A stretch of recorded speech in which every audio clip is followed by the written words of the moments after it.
Welcome back sa aking video. So ngayon ay ag-aalis na tayo ng makeup.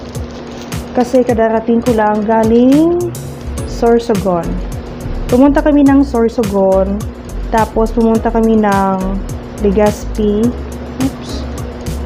And then kauwi lang namin. Kadarating ko lang mga magna 9 o'clock na ng gabi. So, gusto ko lang i-share yung aking review doon sa aking bagong product. Doon sa bagong product ng Calvin Classics na tinted sunscreen. So kaninang umaga, dinamihan ko talaga ng lagay ng sunscreen kasi alam kong may initan kami.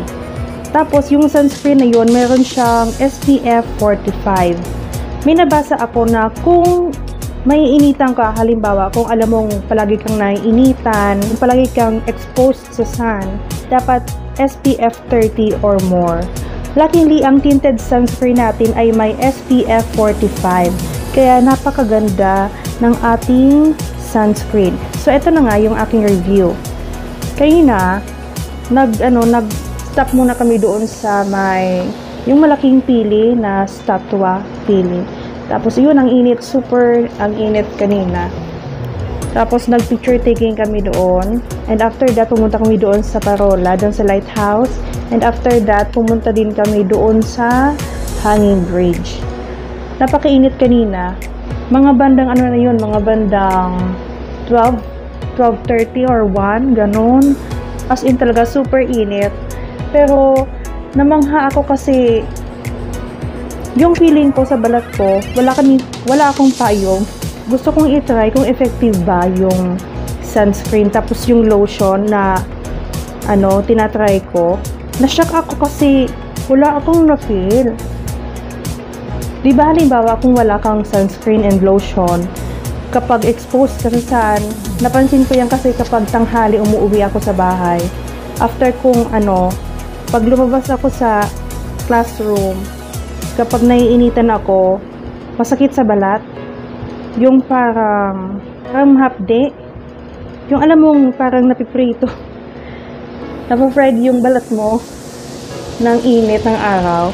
Pero yun kanina wala akong na-feel na ganun. Kaya nga na-amaze ako noon kasi parang normal lang. Parang nasa loob lang ako ng classroom, ng bahay. Wala akong na-feel na hapde sa balat dito. Kahit dito kasi meron akong tinatry na bagong product. Yung lotion, whitening lotion siya with SPF 50. Kaya ngayon na-try ko siya na effective din siya. Kaya abangan nyo yan kasi ilo-launch ko rin yan next time.